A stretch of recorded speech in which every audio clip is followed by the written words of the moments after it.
ایک صحابی ساتھ میں جا رہے ہیں، قبرستان سے گزر رہے ہیں، قبر کے پاس سے گزرے، آپ کی سواری بتکی، اتنی زور سے بتکی کہ اللہ کے نبی صلی اللہ علیہ وسلم گر نہ جائیں، ڈر گئے صحابی، غالباً عبداللہ بن عمر ساتھ میں تھے، فرمایا میں ڈر گیا کہ اللہ کے رسول گر نہ جائیں۔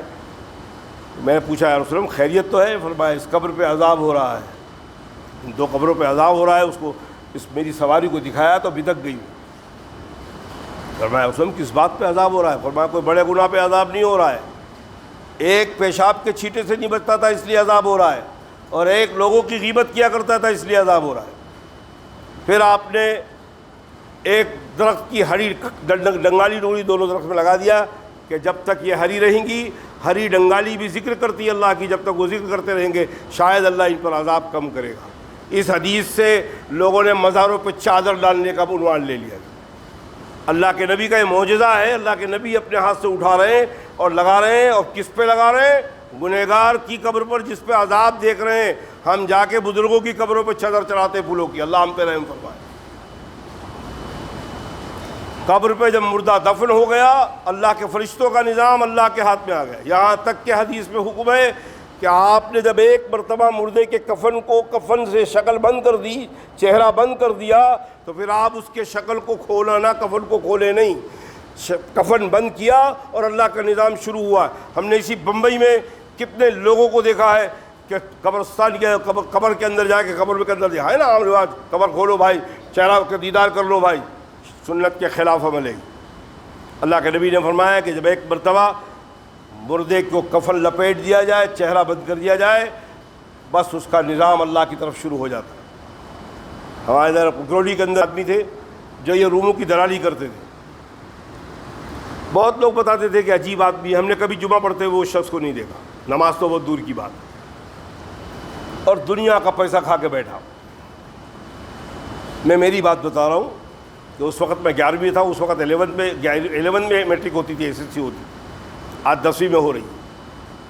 میں 11ویں میں تھا، اتنا بڑا تھا میں، لوگوں نے خبر دی، میرے والد جماعت کے صدر تھے، خیر میرے والد پہنچ گئے، لیکن جس وقت ان کو کفن دیا جا رہا تھا، اور اللہ کی قسم جب میں وہاں دیکھنے گیا ہوں تو میرے ساتھ کم سے کم 11-12 لڑکے جوان تھے، شکل دیکھے اور بھاگ گئے وہاں سے، میں بھی بھاگ گیا وہاں سے۔ اتنی خطرناک شکل ہو گئی تھی، چہرہ اتنا خطرناک ہو گیا۔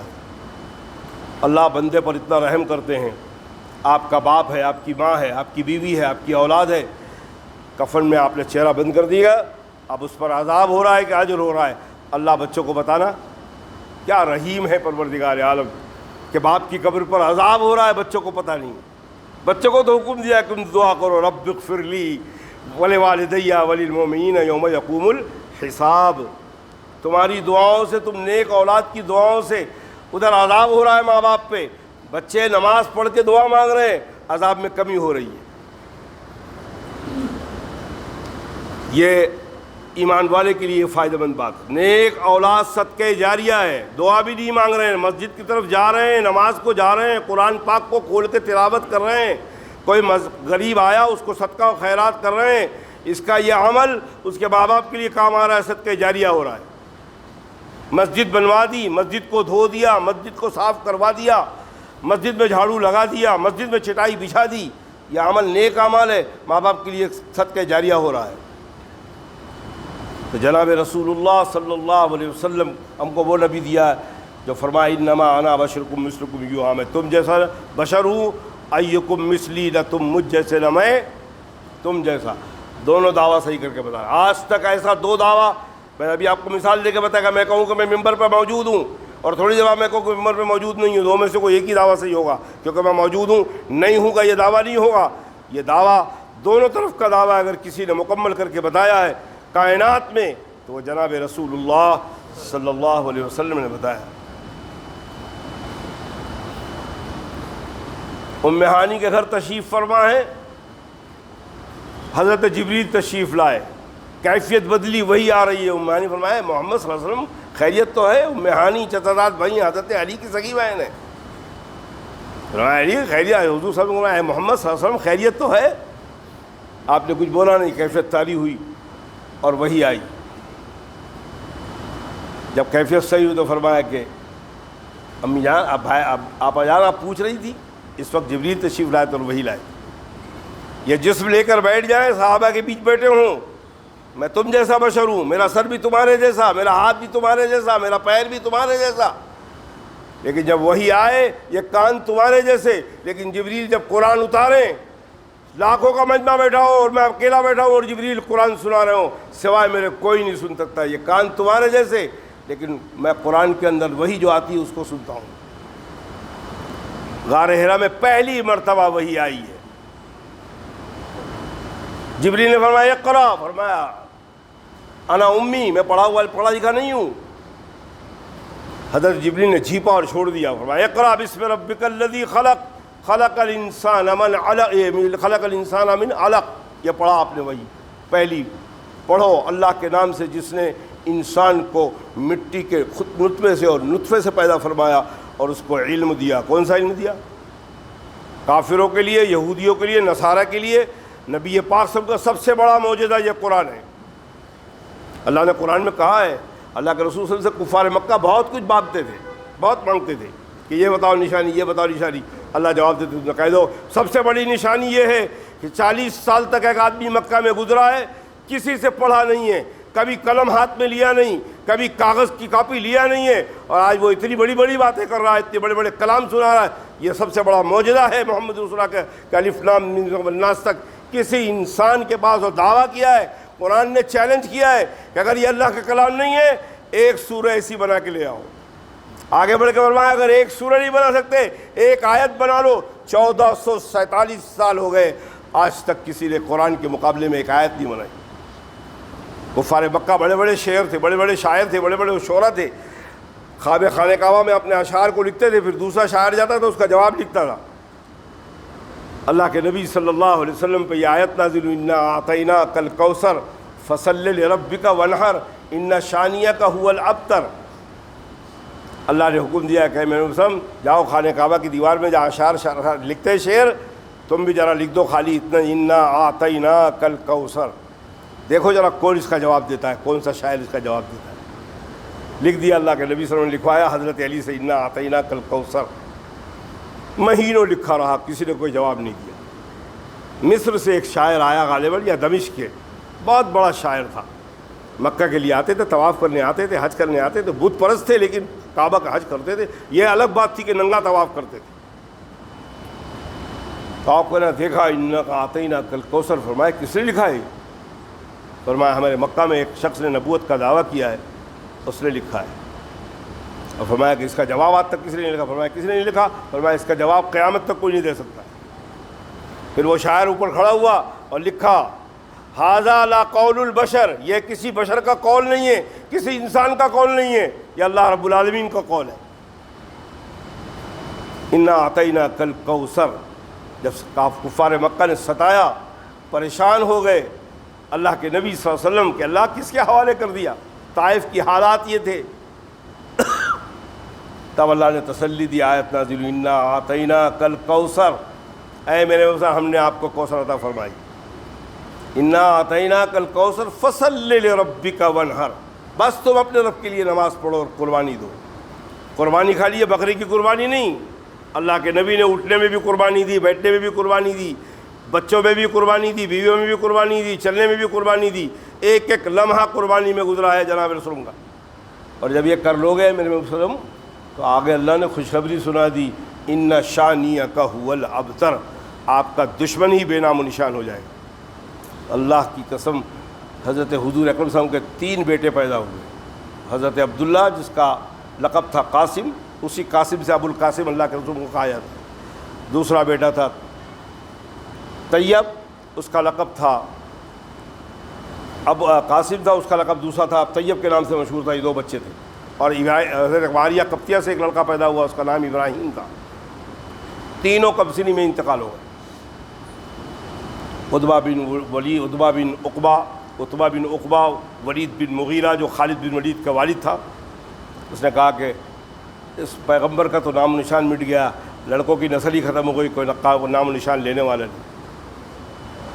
اللہ نے پھر آیت نازل فرمائی، والضحیٰ واللیل اذا سجا ما ودعک ربک وما قلی وللآخرۃ خیر لک من الاولی ولسوف یؤتیک یرضی۔ اس درمیان وہی بھی بند ہو گئی تھی. لوگوں نے کہا کہ اس کا شیطان ستانا چھوڑ دیا, اس کا شیطان آنا چھوڑ دیا معاذ اللہ. حضرت جبریل کو شیطان سے تسبیح دیتے تھے. اللہ نے فرمایا کہ میرے مسلم تیرے رب نے تجھے چھوڑا نہیں. اور الم نشرح لک صدرک ووضعنا عنک وزرک الذی انقض ظہرک ورفعنا لک ذکرک, ہم نے تیرے ذکر کو بلندی عطا فرما دی. ورفعنا لک ذکرک, جہاں جہاں میرا نام لیا جائے گا اے میرے مسلم میرے ساتھ تیرا نام لیا جائے گا. جب تک بندہ لا الہ الا اللہ پڑھے گا ایمان مکمل نہیں ہے. جب تک کہ آگے محمد الرسول اللہ نہیں پڑھے گا اس کا ایمان مکمل نہیں.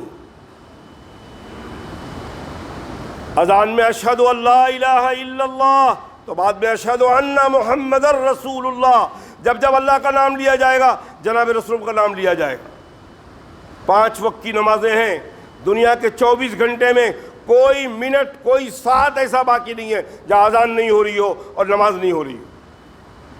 ہر جگہ ہر سانس ہر ہوا کے ساتھ نام چل رہا ہے. ورفعنا لک ذکرک, ہم نے آپ کے ذکر کو بلند فرما دیا. جہاں جہاں ہمارا ذکر ہوگا, جنگل میں اذان دے رہا ہے ایمان والا تو وہاں بھی گواہی دے رہا ہے اشہد ان محمد الرسول اللہ, میں گواہی دیتا ہوں کہ اللہ کے محمد صلی اللہ علیہ وسلم اللہ کے رسول ہیں.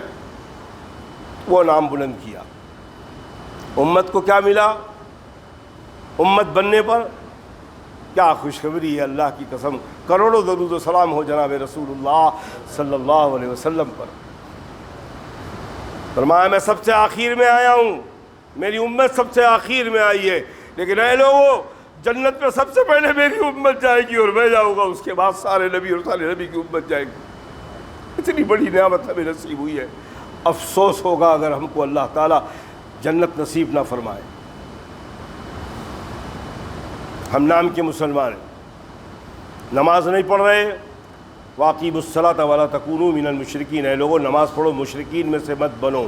امام شافعی اس آیت کو لے کے آپ سے سوال کیا گیا. ایک آدمی نے فجر کی نماز پڑھی, ظہر کی نماز نہیں پڑھی, چھوڑ دیا جان بوجھ کر, فرمایا کافر. پھر عصر کی پڑھ لی, فرمایا مسلمان. پھر مغرب کی چھوڑ دی, فرمایا کافر. پھر عشاء کی پڑھ لی, فرمایا مسلمان. ایک وقت کی نماز جان بوجھ کر چھوڑ دینا, ایک حبہ جہنم میں رہنا ہے. ایک حبہ دنیا کے 80 سال کے برابر ہے. چھوڑیں نماز, آپ غفلت برتے ہیں, غیبتوں میں بیٹھے ہوئے ہیں, مجلسیں چل رہی ہیں, مسجد کے بازو میں بیٹھے ہوئے ہیں, اذان کی آواز جا رہی ہے, بھنکس کرتے بیٹھے ہوئے ہیں, اپنے کام میں لگا ہے. ظہر بھی گئی, عصر بھی گئی, مغرب بھی گئی, عشاء بھی گئی. خاص کر ہمارے وہ نوجوان جو مجلسیں لگا کے بیٹھتے ہیں, دنیا بھر کی ٹھٹھے بازی کرتے ہیں, خرافات بکتے ہیں. اذان کی آواز ہوتی ہے پھر بھی ٹھٹھے بازی چالو ہوتی ہے.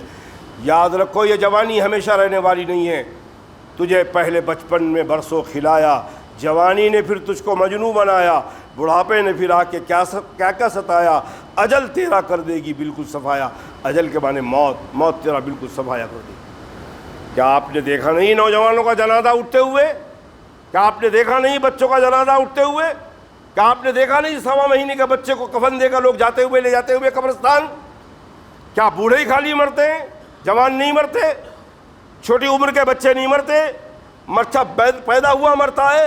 اللہ یہ نشانی دکھا رہے ہیں, کل من علیہا فان ویبقی وجہ ربک ذو الجلال والاکرام. اس کائنات میں ساری چیزیں فنا ہونے والی ہے, تیرے پروردگار کی شان باقی رہنے والی ہے.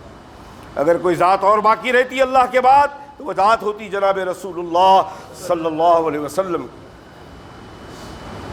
محبت دیکھ رہے ہیں امت سے کتنی ہے.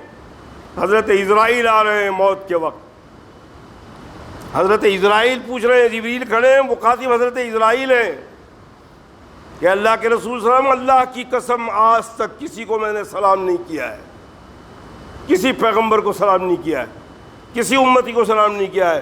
اللہ نے فرمایا کہ آپ باجو سلام کو السلام علیکم یا رسول اللہ. اور پھر میں نے اللہ نے بول کے بھیجا تھا کہ میرے محبوب سے مرضی پوچھنا, اگر وہ میرے پاس آنا چاہے تو لے آنا, اگر آنا نہیں چاہتے تو ان کو کہہ دینا کہ اگر قیامت تک زندہ رہنا چاہتے ہو اللہ نے آپ کو بھی دے دیا.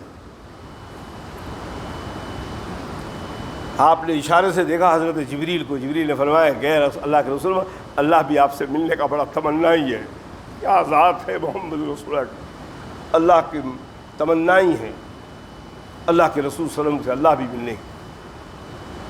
فرمایا کہ جبریل میں جانے کو تو تیار ہوں، لیکن میری امت کا کیا ہوگا میرے بعد؟